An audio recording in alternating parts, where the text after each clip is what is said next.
Viva, sejam muito bem-vindos. O TDM Entrevista está de regresso para mais uma temporada e começamos esta nova série de entrevistas com um tema que está a marcar a atualidade do projeto do Plano Diretor de Macau, apresentado pelo Governo há poucos dias, há menos de uma semana, e que vai estar em consulta pública até ao início de novembro. Para lançar um olhar sobre este Plano Diretor e não só, temos connosco o Rui Leão, arquiteto, professor, representante em Macau da Docomomo e especialista em planeamento urbanístico. De resto, foi até há bem pouco tempo membro do Conselho do Planeamento Urbanístico de Macau. Rui Leão, muito obrigado por estar connosco. Muitos anos depois, mais de uma década e meia depois, Macau tem finalmente um plano diretor, ou uma proposta de plano diretor.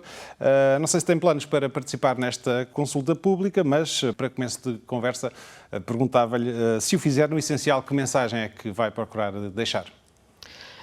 Boa noite, João Pedro. Com certeza que tenho imenso interesse em perceber e acompanhar as sessões da consulta pública, porque é de facto uma coisa que era muito... estava muito nos anseios, não só dos arquitetos, mas já da população de uma forma alargada, o facto de não haver uma orientação clara ou regras sobre como é que se processava o planeamento da cidade. Portanto, neste momento não sei muito bem que perguntas é que há a fazer. Acho que as perguntas são muitas e mais do que perceber exatamente o que é que o plano faz, onde é que ele para, é perceber outro tipo de questões também que são a metodologia, a articulação que existe entre plano diretor e planos pormenor, os mecanismos que possam e devem existir em termos do cumprimento das regras deste plano, não só no sentido de se cumprir a regra ao plano, mas também a flexibilização que é permitida, porque muitas vezes quem está fora da nossa área profissional acha que o plano é uma espécie de policiamento do desenvolvimento urbano. E, na realidade, isso, e é importante nós, profissionais liberais, também esclarecemos isso, que não é só isso que interessa. Interessa que haja regras que permitam certo tipo de controle, mas também interessa que haja uma flexibilidade, porque, principalmente neste contexto sudeste asiático e Macau muito em concreto, o desenvolvimento é muito rápido em certos momentos e, portanto, os planos têm que também serem capazes de se adaptar a realidades que mudam muito depressa. Aliás, veja-se onde é que nós estamos hoje em dia, em termos de economia, em termos de movimento de pessoas. E onde é que estávamos em 99, há 20 anos? Portanto, este salto que foi dado, foram vários saltos, de facto. E este plano é também para 20 anos? Pois, com a expectativa de que seja revisto a cada 5 anos. A estrutura base deste plano tem 18 áreas, 18 unidades operativas de planeamento e gestão, divididas depois por 8 tipos de zonas, infraestruturas públicas, zonas comerciais, zonas industriais, etc. Como é que olha para esta divisão que está a ser feita? Eu acho que não olhei ao pormenor a definição das zonas, acho que podem ter certo tipo de incorreções, mas acho que, para mim, o mais importante na leitura que faço é o estabelecimento de um zonamento que responde a certo tipo de dinâmicas económicas que ficarão salvaguardados por haver esse zonamento. Ou seja, não só a questão de, até aqui, ou até recentemente, até uns anos atrás, se poder abrir um casino em qualquer parte da cidade, que é uma situação bastante caótica, como se poderem, na maior parte dos lotes urbanos, por toda a cidade, se poder converter facilmente os usos de industrial, de hotelaria, até muitas vezes de edifícios escolares, para a habitação, que a gente já sabe que é aquele tipo de uso urbano que permite um lucro muito rápido e muito e a especulação imobiliária. Portanto, Por isso é que também fazia falta um plano diretor, não é? este zonamento, para mim, é uma coisa, do meu ponto de vista, é muito importante para assegurar que Macau esteja pronto a lidar seriamente com os desafios que venha a ter no futuro. Entre os destaques desta proposta de plano está, por exemplo, a reconversão, e falava na reconversão de alguns edifícios ou de algumas zonas, está prevista a reconversão, de alguma forma, da Avenida Venceslau Moraes. Também, por exemplo, o Porto Interior, que tem uma vida muito própria, que é uma zona muito específica da cidade e que vai estar também aberta a ser uma zona de pendor comercial e uma zona também com jardins. Fala-se muito do Porto Interior, muitas vezes, noutro sentido, por causa da questão, desde logo, das inundações, também a questão económica e o tipo de atividade que se desenvolve naquela zona. Este plano propõe-se alterar de uma forma significativa o que se passa naquela zona da cidade. Acha que se pode também perder alguma coisa por aí, alguma identidade de Macau poderá ficar em risco com esta reconversão do Porto Interior? Fez-me pôs-me duas questões. A primeira em relação à conversão da zona industrial na Venceslau de Moraes. Eu acho que isso é muito interessante, faz imenso sentido, porque a zona norte da cidade é que tem a maior densidade, tem uma densidade brutal e tem muito pouco espaço público, tem muito pouca oferta para além daquela, digamos, mais básica, não é? Portanto, não tem nenhuma oferta qualificada. Faz muito sentido ter essa grande área para converter. Primeiro, pensando que ela se possa converter sem ser uma conversão de grande custo, ou seja, pensar que se possam reutilizar aqueles edifícios ou parte daqueles edifícios para criar novas atividades. Por exemplo, em Hong Kong isso foi muito bem feito. Zonas industriais que foram convertidas para zonas de galerias de arte, de coisas de residências artísticas, etc. E, portanto, acha que devia ser feito também o mesmo aqui na Venceslau de Moraes? Eu julgo que, em parte, isso faz muito sentido, ou seja, não é fazê-lo extensivamente, porque, digamos, a atividade comercial também é importante para criar um certo tipo de resposta que aquela zona precisa, mas faz muito sentido também converter alguns edifícios para atividades culturais e sociais. Primeiro, porque se reduz muito o footprint, não é?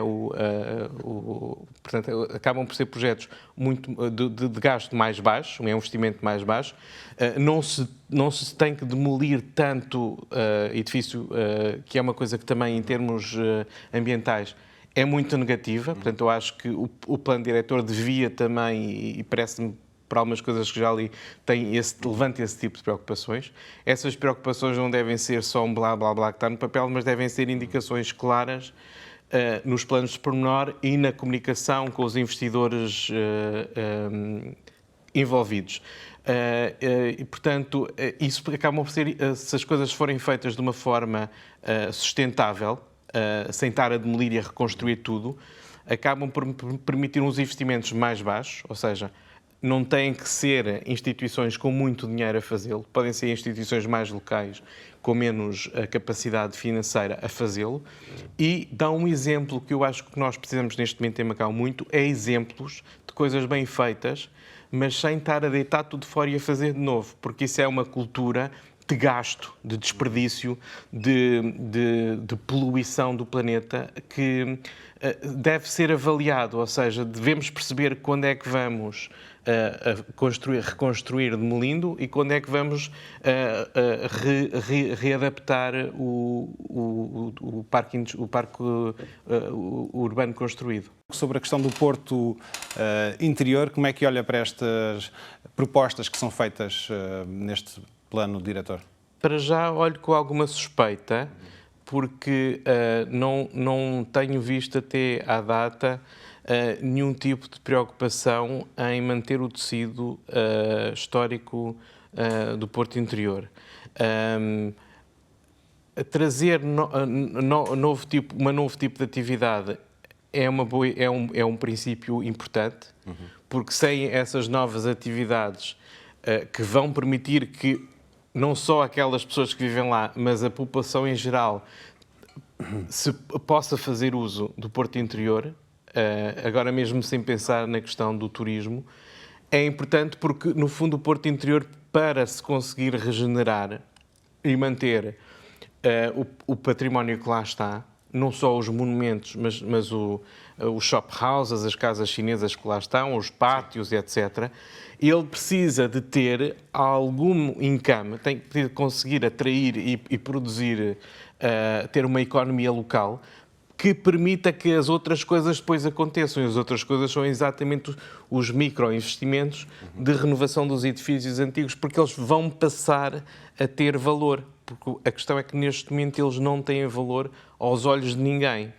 Portanto, é interessante e é importante ter uma atividade, digamos, para conseguir fazer a viragem, mas essa atividade não deve ser pensada como uma finalidade em si, mas como um motor que permite que haja uma consciencialização que leve à recuperação dos edifícios que ainda lá estão. E repito, não são os monumentos que interessam no Porto Interior, eu tenho dito isto várias vezes, são os pátios chineses, são as casas, os shop houses, porque são esses que constituem a grande percentagem do construído no Porto Interior. Uma das críticas que têm sido feitas a este plano, para este projeto de plano diretor, tem a ver com o facto de o metro, e atendendo até às aspirações de desenvolvimento do Porto Interior, o metro não chega a essa zona, vai ficar, pelo menos para já, na Barra. Considera que seria importante estender essa linha até mais próximo dessa zona para facilitar esse desenvolvimento? Acho que seria um erro muito grande levar o metro para o Porto Interior agora, porque no Porto Interior o que se tem que conseguir é uma estratégia de estender, alargar a zona pedonal que está no centro, onde está a Igreja de São Domingos, a Rua das Mariazinhas, o Leal Senado, estender essa zona pedonal até ao Porto Interior, de maneira que a população ganhe e perceba que há uma nova forma de mobilidade que está mais adaptada àquele tecido urbano, que é o andar a pé e a bicicleta, e limita algum tipo de transporte público. Quando isso estiver claramente implementado, o metro pode acontecer. Se o metro chegar lá agora, vai ter o mesmo efeito devastador que têm os autocarros. Quer dizer, cumprem a função, mas arrasam com qualquer outro tipo de visão. Porquê? Porque as ruas passam a ser uma espécie de corredores perigosos, não é? Onde as pessoas não podem passear. Sim. Aliás, veja-se como as pessoas no interior do Porto Interior andam no meio da rua, e a maior parte daquelas ruas não têm passeios. Ainda bem que não têm passeios, porque isso é um grande respeito que nós demonstramos até hoje a compreender uma forma de estar e do urbanismo chinês, onde o passeio não existe. O passeio é uma invenção trazida do Ocidente, não é? Os passeios não existiam, as pessoas partilhavam, as pessoas e os carros, etc., e os coolies partilhavam um canal entre edifícios, não é? E, portanto, acho muito bem que não haja passeios e acho muito bem que ninguém se lembre de agora tentar inventar mais do que aqueles que já lá estão. Porque são todos um recurso, não é? Um recurso para a adaptação ao carro. Essa adaptação, em vez de ser reforçada, devia ser desmobilizada, porque o carro devia ser não devia ser prioritário no Porto Interior, devia ser uma exceção. Ou seja, defende que deve haver também uma espécie de reconversão da percepção que existe do Porto Interior antes de se avançar para uma posterior fase de desenvolvimento da zona. Sim, senão é o fim do Porto Interior. Não vale a pena sequer falar nele. Porque, aliás, se pensar assim, nós temos ali algumas coisas que ainda são muito interessantes, mas, de facto, elas nunca podem ser vistas. Portanto, nós, população, nem sequer temos consciência de uma quantidade enorme de património que temos. Porquê? Porque a única maneira que nos é permitido passar por lá é de carro. E quando estamos no passeio, as ruas são estreitas, nós não conseguimos olhar para cima. Portanto, e é perigoso parar e olhar e ficar a olhar e tirar uma fotografia. É perigoso em muitos casos. Na Almeida Ribeiro é um perigo de morte olhar para o património. Portanto, nós não sabemos o que é que está lá. Não é? Mas ainda está lá muita coisa. Agora, quando conseguimos reduzir o número de autocarros e retirar os carros, vai-se passar e penalizar algumas das ruas, vai ser possível olharmos para cima e perceber que, de facto, o património não está só naquele pequeno percurso da Unesco. Falávamos há pouco da questão do metro, mas ainda não referimos um facto fundamental, que é, nos termos deste plano diretor, o metro vai passar a ser periférico. Houve muitas discussões ao longo dos anos sobre o traçado do metro na Península. Neste momento, a ideia que existe é de fazer uma linha periférica, portanto, que vai desde a Barra, depois dando a volta até às portas do cerco, mas não entra na cidade. Aqui um pequeno disclaimer: o seu gabinete esteve envolvido na concepção da linha leste do metro, que passa também pelos novos aterros. Mas como é que vê esta questão do metro não servir o centro da cidade? Se isso é uma questão importante e que, de alguma maneira, devia ser salvaguardada. Porque vamos lá ver, aqui a questão é que a viabilidade de um traçado de metro é um processo evolutivo e é um processo que, como já se viu no princípio, quando o metro, como foi inicialmente lançado, não é fácil fazer esse desenho, porque há imensas coisas em jogo e há o tipo de, digamos, de compromissos que podem ser encontrados pelo caminho, podem levar a um comprometimento muito grande. Portanto, pelo que eu consigo perceber, não estão lá outros traçados porque não foram feitas mais viabilidades de outros traçados em que o Governo tenha confiança neste momento para avançar. Portanto, ou seja, acha que não é necessariamente um traçado fechado? Uma rede de metro nunca é um traçado fechado. A minha leitura é que neste momento não havia estudos suficientes para incorporar no plano outros traçados. O que não quer dizer, do meu ponto de vista, e fazendo uma leitura do plano, que de agora até 2040 não vão existir outras linhas de metro. Primeiro, porque os planos podem e devem ser revistos a cada 5 anos, o plano diretor. E segundo, mesmo que haja, digamos, uma visão a mais curto prazo, ela deverá haver uma flexibilidade para ela poder ser integrada no plano. Mas não entrando no interior da cidade, acha que, pelo menos, e a prazo, deveria pensar numa linha circular? Acha que se devia fechar e fazer uma espécie de círculo para servir uma espécie de circular de metro na Península ou não? Sem dúvida. A longo prazo. Sim. Imagino que isso irá acontecer.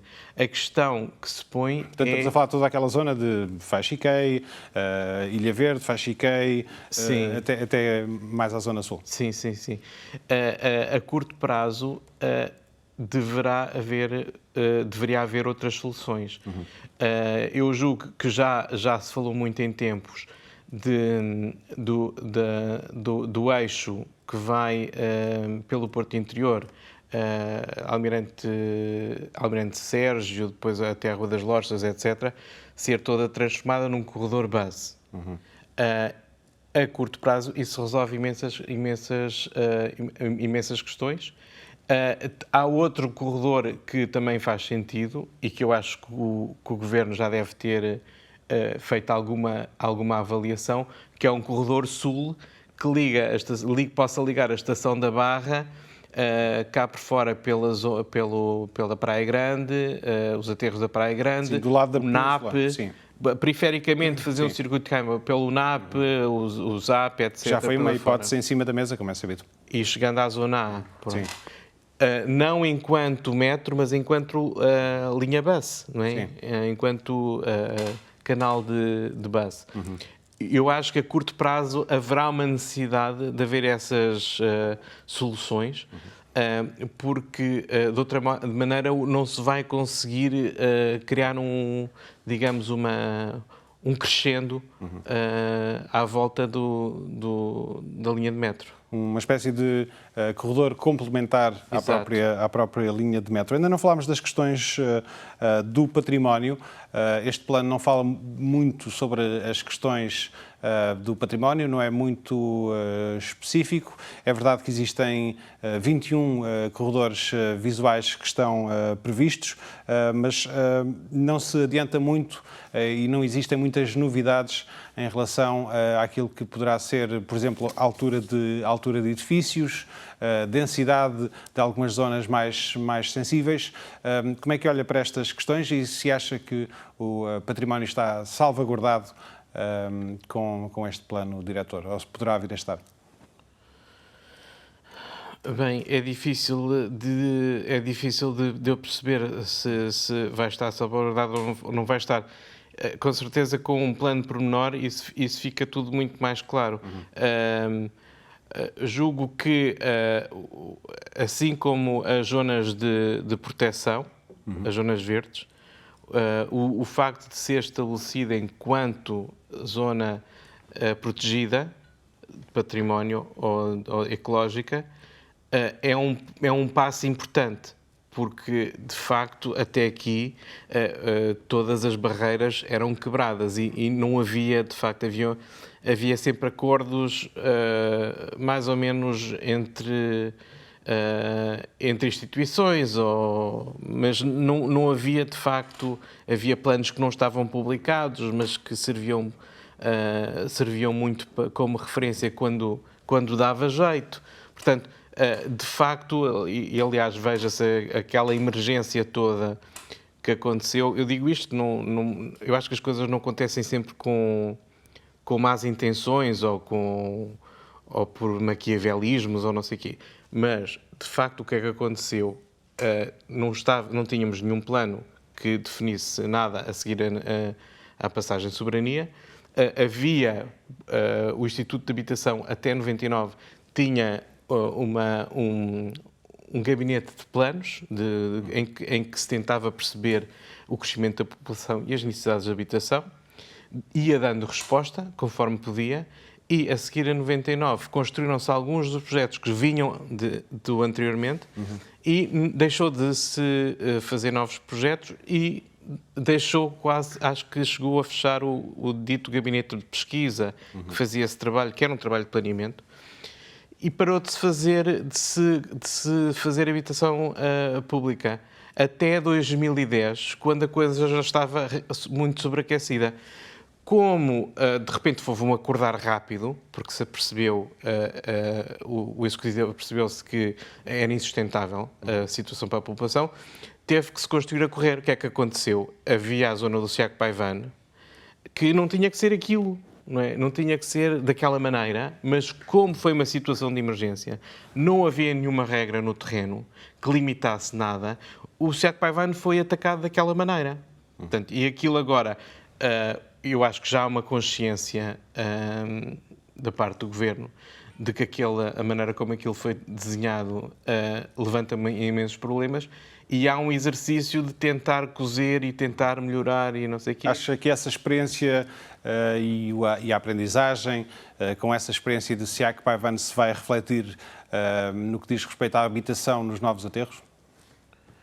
Eu acho que esta experiência Estava aqui a relembrar que esta experiência do SEAC Paivan foi muito traumática para Macau, para os arquitetos, sem dúvida, acho que para a população, para muita gente, porque de repente percebemos que o facto de não haver regras podia pôr em risco a nossa qualidade de vida, e pôs, porque desqualificou muito a Ilha de Coano, não é?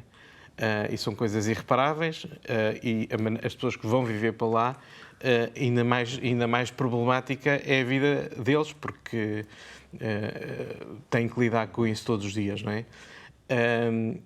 Eu acho que é importante a gente lembrar-se disso, e eu acho que o plano diretor, de alguma maneira, reflete esta situação traumática e outras que todos nós nos lembramos em Macau, e é exatamente, do meu ponto de vista, das razões principais que é preciso ter um plano claro e cuidado com este tipo de preocupações, não é? De maneira que, por exemplo, em relação às zonas verdes, é muito importante a gente perceber se são zonas verdes com infraestruturas desportivas ou de outra natureza, se são zonas verdes muito atravessadas por estradas ou não, porque se isso não estiver definido... Mas existe essa distinção entre zonas verdes com infraestruturas e zonas de conservação, que são zonas mais protegidas. Sim, portanto, essa definição e digamos, o escalão de quanto construído é que se pode haver, não é? No máximo 15% da área total do parque, por exemplo. Essas definições são muito importantes. Se o plano diretor não as tem, deve indicar que o plano pormenor tem que as definir. Porque a nossa experiência em Macau é que começamos com um jardim e depois vem um campo de futebol e vem uma piscina e vem mais não sei o quê, e a gente depois tem uma passagem com umas árvores entre uma série de edifícios e infraestruturas públicas, com certeza que são precisas, mas aquela ideia que a gente tinha inicialmente estado de acordo, que era de termos um parque, desapareceu, não é? Deu lugar a outras coisas. Ou seja, muito se vai jogar na questão dos planos de pormenor de todas estas zonas e de todas estas Nos áreas. Planos de pormenor e na seriedade com que este plano e os outros são geridos pelas instituições que o devem fazer. Porque, por exemplo, nós temos uma lei de salvaguarda de património de 2013, que é uma lei bem feita, contempla muitas coisas, mas é um facto que até à data há muitas instâncias da lei que nem sequer foram experimentadas, que têm a ver com compra de bens, com troca de bens, com penalizações para quem não mantém os bens. Assim, já aconteceu, mas devia ser muito mais sistemático, devia haver uma polícia de património que cada vez que um proprietário não recupera, que a gente sabe, com má fé, que é para ver se aquilo cai sozinho para poder vender o terreno, isso tem que ser penalizado, porque é um tipo de prática conspurcada que não interessa nada perdurar em Macau. Porque é exatamente o inverso que se deve fazer, a consciencialização, porque é que temos que tomar conta do património, porque é que um proprietário tem obrigações. A gente chega a qualquer sítio ou cidade de património e fala com qualquer pessoa na rua. Por exemplo, se a gente chegar a Évora e perguntar, as pessoas não estão revoltadas contra o património, vivem completamente rodeados pelo património. Aliás, em Évora, a Câmara diz-lhes que cor é que eles têm que usar para pintar a casa, que eu acho muito bem, não é? Porquê? Porque há especialistas que trabalham nessa área e Évora merece isso, porque é um património coletivo que tem essa qualidade de conjunto. Portanto, eu não posso chegar ali e pintar a minha casa de cor-de-rosa. Acho muito bem, Casa Herrera. E as pessoas não estão revoltadas com isso. Porquê? Porque há um processo em que elas estão envolvidas, que percebem o que é o património, porque é que ele tem valor, e que também tem potenciais que não são exatamente para o meu enriquecimento pessoal, mas que é para um enriquecimento que pode acontecer como um processo económico coletivo. Acha que é essa falta de consciência em Macau, então? há muito essa falta de consciência, infelizmente. E enquanto não houver essa consciência, não temos património assegurado, porque eu acho que nestas questões não é nem o policiamento apenas, nem é, digamos, a tomada de posição do governo, ou uns decretos de lei, ou umas plantas de alimento, que vão dizer, que vão assegurar a nossa forma exemplar de nos relacionarmos com a cidade histórica. Falando de património, uma das questões que veio à baila nas últimas semanas tem a ver com o novo parque da Taipa, conhecido como Parque dos Pneus, e já se sabe, o Governo já anunciou que as fábricas que estão lá, os edifícios abandonados há bastantes anos, não vão ser protegidos. E, portanto, vai ser construído ali o parque depois de serem demolidas aquelas estruturas. Que posição é que tem sobre esta decisão do Governo? Agnes Lam, de quem é próximo, já tem vindo a defender a manutenção daqueles edifícios por razões não tanto de património edificado, mas por razões que têm a ver com a história de Macau e do desenvolvimento económico de Macau, o simbolismo e o significado histórico que tem. Como é que olha para esta questão? Eu vi a entrevista que lhe fizeram. Ainda bem que que a Agnes Lam vem levantar essas questões e a importância que o edifício tem para o crescimento da Taipa. Infelizmente,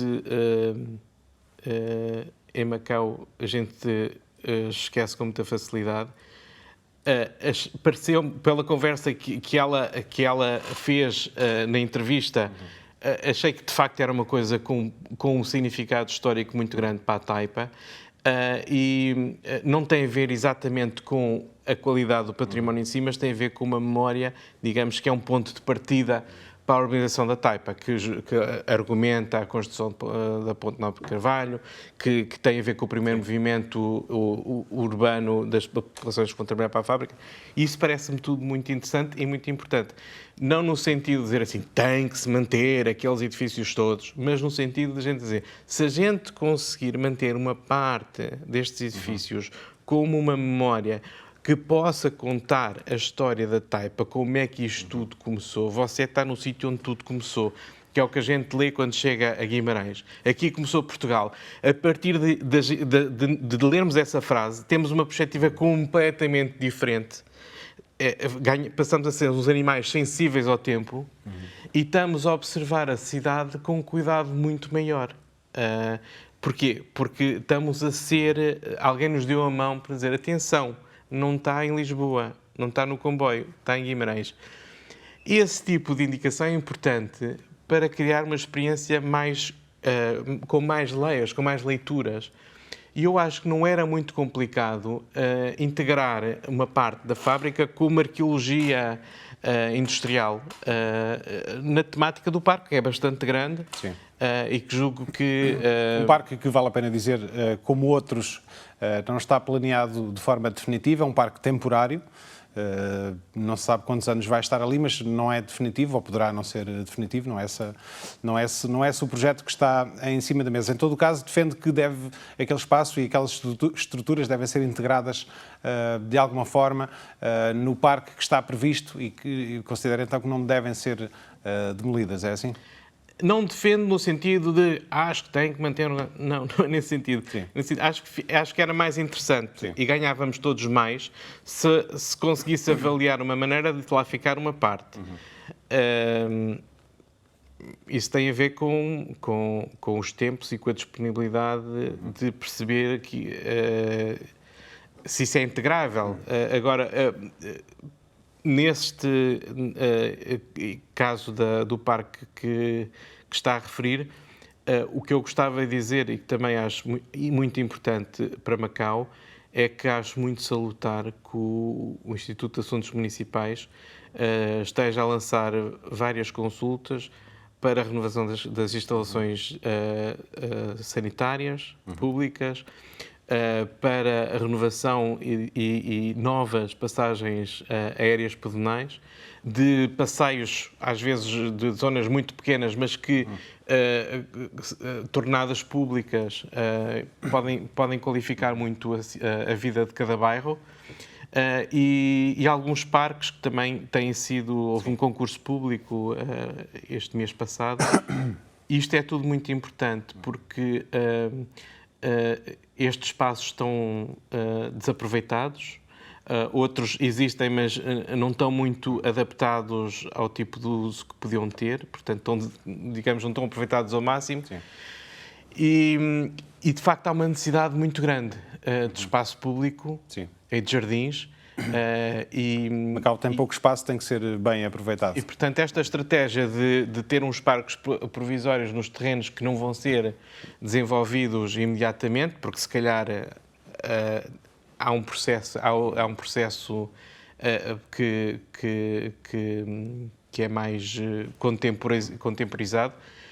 Acho muito importante que não se deixe estes lotes estarem mortos na cidade. Muito bem, a terminar, apesar das críticas da Docomomo, nomeadamente também a Docomomo Internacional, o projeto de expansão da escola portuguesa acabou por ser aprovado. A Docomomo ainda vai, de alguma forma, tentar influenciar o projeto final. Há um relatório que está a ser preparado, ainda vai ser entregue ao Governo, apesar de já estar fora do prazo que estava estabelecido para receber propostas? Está na fase final de elaboração. Estamos mesmo a acabar esse relatório em parceria com a Docomomo Internacional. Neste contexto, que expectativas é que tem em relação ao resultado deste relatório? Nós não relatório? tínhamos um prazo. De facto, a PSU anterior não tinha Planta sido... de condições urbanísticas não tinha sido aprovada e esta apareceu pouco depois. Portanto, a ideia era de ter... A ideia é de ter um relatório, um documento que possa dar algum tipo de insight sobre quais são as questões que se levantam. Sim, o pomo da discórdia, vale a pena recordar, tem a ver com a torre de 50 metros, por volta disso, que está prevista para o local, nomeadamente a relação com os edifícios circundantes, não é assim? Exatamente. Portanto, tem a ver com isso, tem também muito a ver com a proximidade que se vai permitir o novo bloco praticamente colar ao ginásio do edifício modernista que lá está. E depois, quer dizer assim, o contexto em que aquilo foi construído está muito alterado, não é? Nós temos consciência disso, está lá o Grande Lisboa, que já é uma volumetria muito grande. Portanto, a ideia é ter um relatório que possa dar, de alguma maneira, ser uma assessoria tanto ao projeto como à avaliação do projeto por uma terceira entidade que tem digamos, um olhar mais distante e que não está diretamente envolvido com o processo. Sim, já agora, quando é que vai ser entregue? Tem uma data? Este mês, com certeza. Muito bem. Rui Leão, muito obrigado por ter vindo ao TDM Entrevista. Obrigado, Dom Pedro. Nós voltamos na próxima semana. Contamos consigo. Até lá.